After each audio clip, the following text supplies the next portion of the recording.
Welcome to The Explainer. So today, we're digging into a cosmic mystery, one that really pushes the absolute limits of physics. We're talking about a single subatomic particle that, well, according to everything we think we know, just shouldn't exist. All right, let's set the scene. The investigation kicks off way back on October 15th, 1991. Picture this, the vast, dark skies over the Utah desert. You've got scientists out there just watching the atmosphere, basically waiting for some kind of message from deep space. And then, bam, the fly's eye detector just lights up. It catches a single, tiny subatomic particle hitting the upper atmosphere. But the energy, oh man, the energy was just unbelievable. We're talking 320 quintillion electron volts.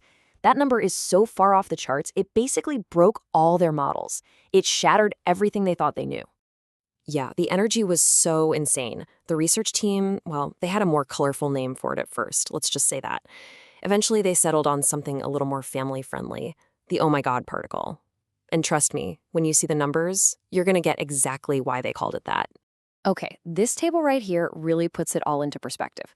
So you take a proton from the Large Hadron Collider, the most powerful machine humans have ever built, and it has about the same energy as a flying mosquito. Kind of underwhelming, right? But this one particle, it had the kinetic energy of a 51-joule fastball. Think about that. A single subatomic particle hitting with the force of a major league pitch. That's just wild. And look, to carry that much energy, this thing had to be moving at an absolutely absurd speed. We're talking so close to the speed of light that if you imagine a photon, a particle of light, racing it, it would take that photon 245,000 years just to pull ahead by a single centimeter. And from the particle's perspective, time would have slowed down to a crawl compared to us. But see, all of this builds up to a massive paradox, because there's this fundamental speed limit in our universe. It's a cosmic rule that basically says a particle this powerful coming from deep space, well, it just shouldn't be possible. It shouldn't exist. So this universal speed trap has a name. It's called the Grayson-Zetzepin-Kuzmin limit, or the GZK limit for short.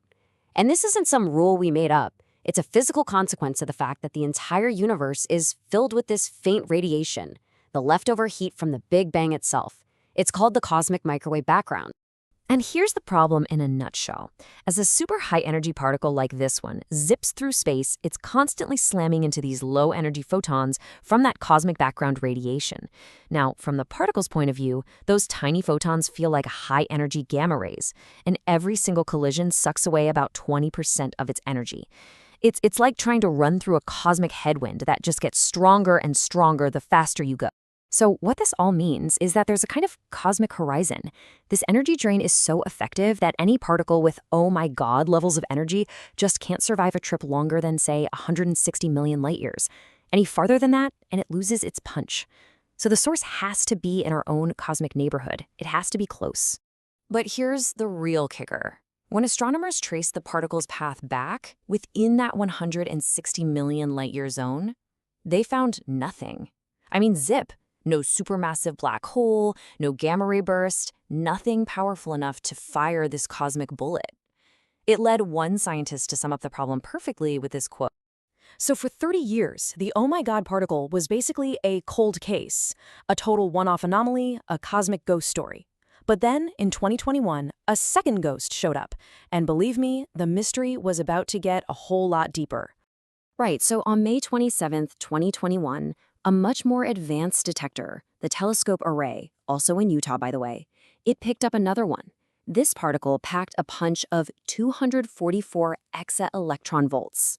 They named this one Amaterasu, after the Japanese sun goddess. And this was huge. It was the proof they needed that the first one wasn't a fluke. These impossible events were real, and they were happening more than once. But oh boy, when they traced Amaterasu's path, the puzzle just became maddening. See, the first particle, the oh my god particle, at least came from a direction that had galaxies in it. But Amaterasu, its path pointed straight back to something called the local void. And it's called a void for a reason. It's a huge, desolate chunk of space right next to our own galaxy that's defined by, well, by its shocking emptiness. So this is what makes the mystery almost impossible, right? There is nothing in the local void that could have launched this thing. Nothing. And if it came from somewhere beyond the void, the GZQ limit should have slowed it down. So how do you get something from nothing? Okay, so if the culprit isn't where it's supposed to be, then what in the cosmos is powerful enough to be the cannon that's firing these things? Let's go ahead and line up the usual suspects. And by usual suspects, I mean the most violent, energetic things in the entire universe. We're talking about active galactic nuclei, which are these insane jets of energy blasting out of supermassive black holes. Or maybe magnetars, these dead stars with magnetic fields so powerful they could literally tear you apart from halfway to the moon. But you guessed it, there's a problem. None of these cosmic monsters are in the right direction to be our culprit. And just to make things even trickier, there's another twist. We don't actually know what these particles are. See, if it's something light like a proton, its path should be pretty straight. But if it's a heavy nucleus like iron, then the magnetic fields in our galaxy could bend its path like a curveball, which means it might just look like it came from the void while its real source is hiding somewhere else completely. So what happens when the evidence just doesn't fit any of your suspects? Well, in a case like this, you have to start considering something radical. You have to ask, what if the laws of physics are wrong? Or at least incomplete? Okay, get ready for this because this is where it gets really mind-bending. One theory is that at these absolutely bonkers energy levels, a fundamental rule of physics called Lorentz invariance just breaks.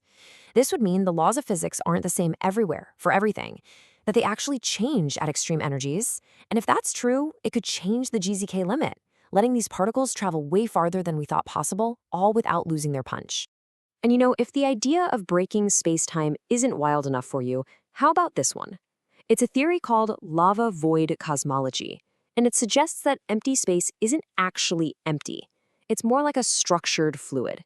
And in that model, these giant voids, they aren't empty regions. They're cosmic superhighways that can guide particles across the universe without them losing any energy, a complete bypass of the GZK limit. I mean, these are incredible, almost science fiction level theories. So the big question is, how do we figure out what's really going on? Well, the investigation is expanding. We're getting bigger and better tools to hunt for clues. For starters, that telescope array in Utah is getting a huge upgrade. It's called the TAX-4 project. They're expanding the whole detector array to cover nearly 3,000 square kilometers. The bigger the net, the more of these super rare particles you can catch. And more data means a much better chance of finding a pattern, maybe a hotspot in the sky that finally points to a source. But the ultimate clue, the real smoking gun, might come from something called multi-messenger astronomy. See, we know cosmic rays get their paths bent by magnetic fields, but neutrinos, they don't. They're these tiny, ghostly particles that have no charge, so they travel in a perfectly straight line. If we can get a detector, like the ice cube in Antarctica, to match a bunch of these weird cosmic rays to a burst of high-energy neutrinos coming from the same spot, that's it. That would pinpoint the cosmic cannon once and for all. So yeah, the case of the impossible bullet is still very much open. The oh my god particle and now Amaterasu are just these profound reminders that we have so much more to learn. It really makes you wonder, maybe the universe's biggest secrets aren't hiding out in the brilliant light of stars and galaxies, but in the deepest, darkest, and quietest parts of the void.